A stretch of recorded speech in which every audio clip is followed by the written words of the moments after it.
Hello YouTubers, Alaska Prepper here. So I've got a short article to read for you all, and it's not really an article that is 5, 4, 3, 2, 1. Hello YouTubers, Alaska Prepper here. So I'm going to read you guys an article here that I haven't read myself, but I'll find interesting in seeing what they say. And the title of the article is Why Have Lettuce Prices Tripled Recently? So the prices of lettuce have tripled recently. And it's kind of ironic because I was at the supermarket yesterday. Yesterday during my lunch break, I went to the commissary. And I picked up a head of lettuce, iceberg lettuce. And I remember when I first got here to Alaska about roughly 5 years ago, you can get a head of lettuce for 69 cents. I paid $2.49 for a head of lettuce. And there was probably about 12 to 15 heads of lettuce on display in the produce section. And I picked through probably 3/4 of them before I found one that was good enough for me to consider paying $2.49 for. So let's go on and see what this says. It says California farmers are taking a big hit on their harvest from last month's heat wave. Huge losses in iceberg and romaine lettuce production have led to prices tripling. The heat allowed for the lettuce to wilt drastically, and it no longer fit a certain quality standard for some farmers. Shoppers are noticing the environmental impact. Yes, it's definitely having to do with the hot spell, said Katie Dozier, a shopper. I'm not surprised given the recent weather we've had. Mother Nature is Mother Nature. On good times she gives, and bad times she takes away, said Luis Alvarez, a shopper. That mid-June heat wave led to triple-digit temperatures in California's Salinas Valley. You get that many hours of heat on the crops, it is going to make an effect. And the effect was we lost a lot of our product, said Jason Lathros, Church's Brothers Farms manager of commodities. During the heat, lettuce wilted, costing the Church's Brothers Farms 20%, 25%, possibly even 30% in loss of iceberg and romaine lettuces that was planted 3 months ago.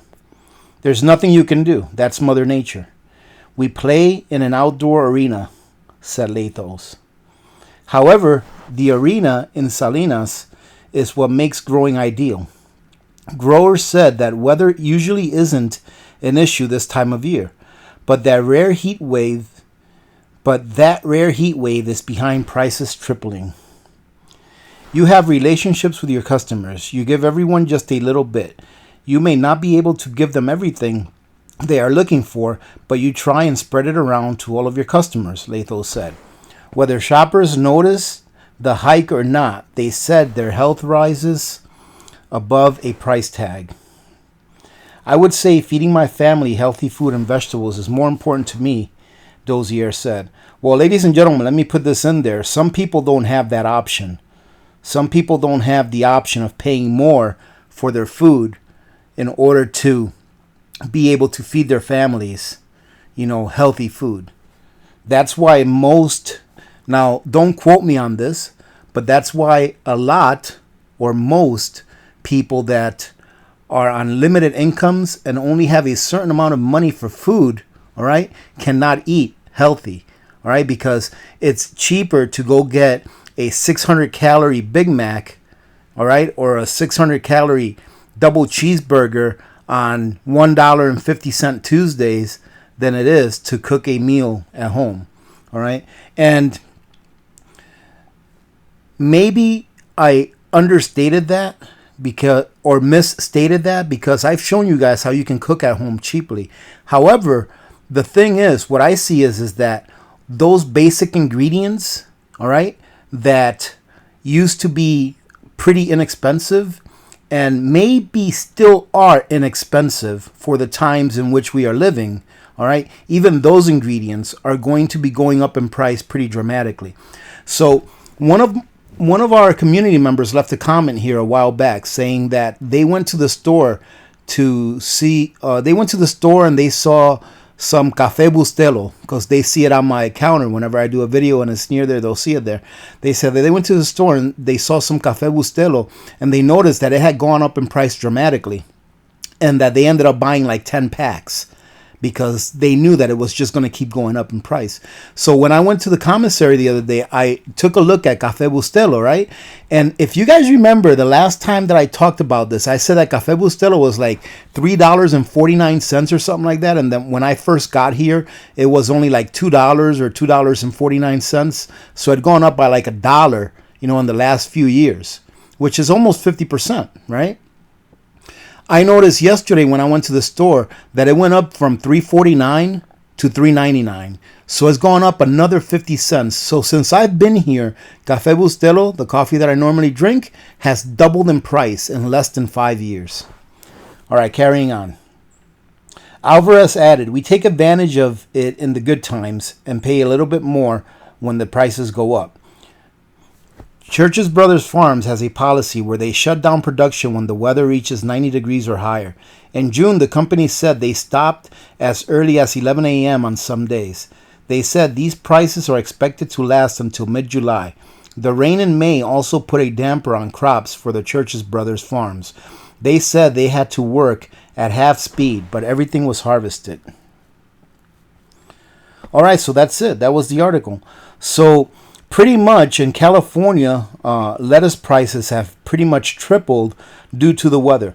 Now, ladies and gentlemen, I'm not here to talk about global warming. I'm not here to talk about the grand solar minimum. I know those are two opposite topics of the same thing. All right, those are two perspectives for the same topic, really, like climate change, right?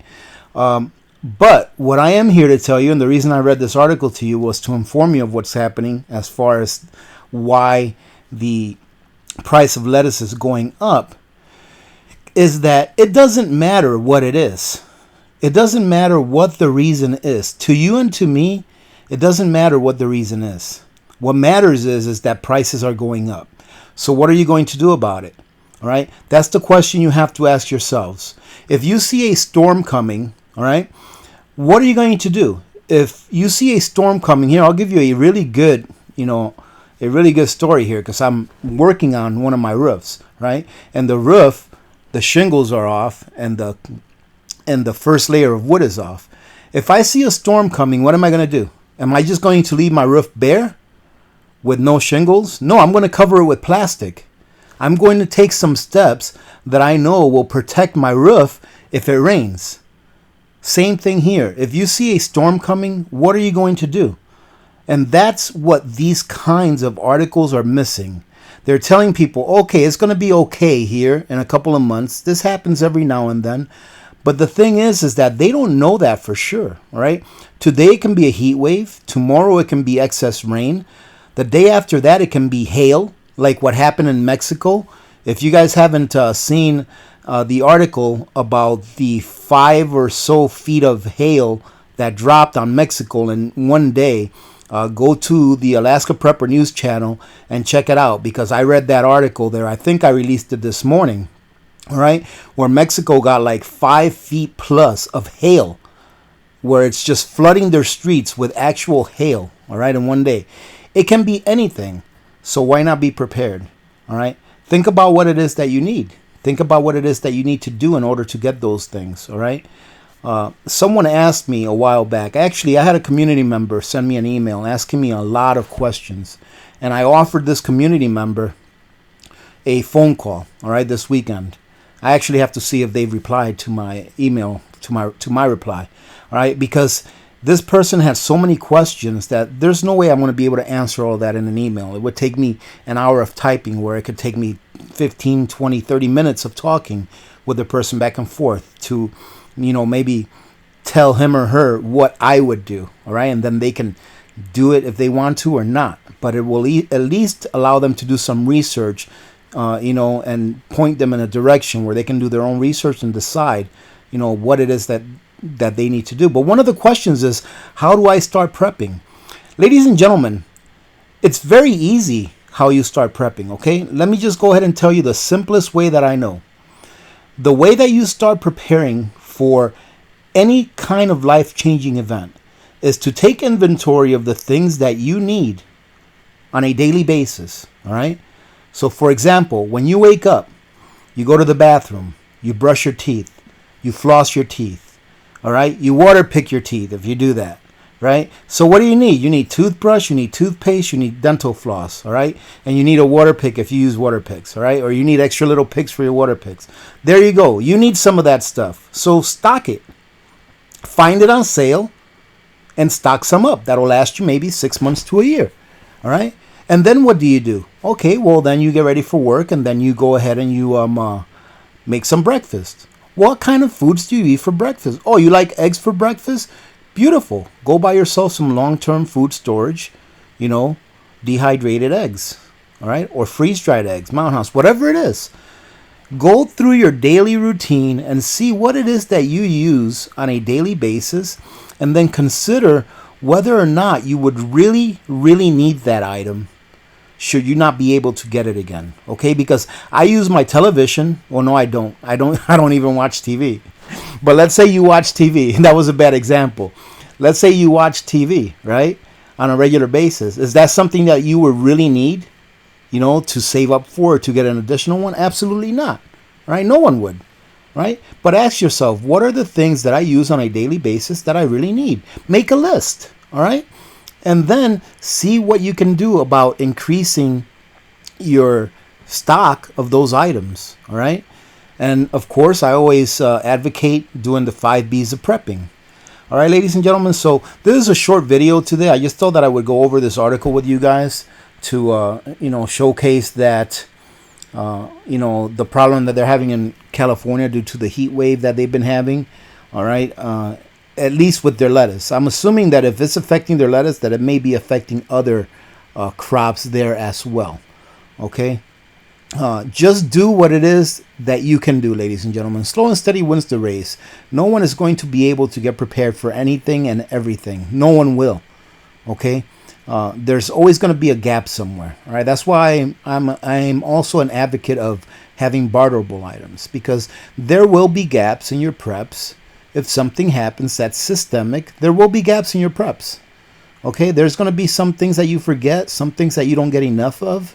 All right, and you will be able to fill in those gaps with barterable items that you may have excess of. All right. Having said that, ladies and gentlemen, let me go ahead and sign off. I hope that you enjoyed this article. And of course, if you did, give it a like, comment. And if you're just passing by, hey, listen, go ahead and subscribe and come and take a look at our community. It's a wonderful community. It's a lot better than most communities that I've seen on YouTube. All right.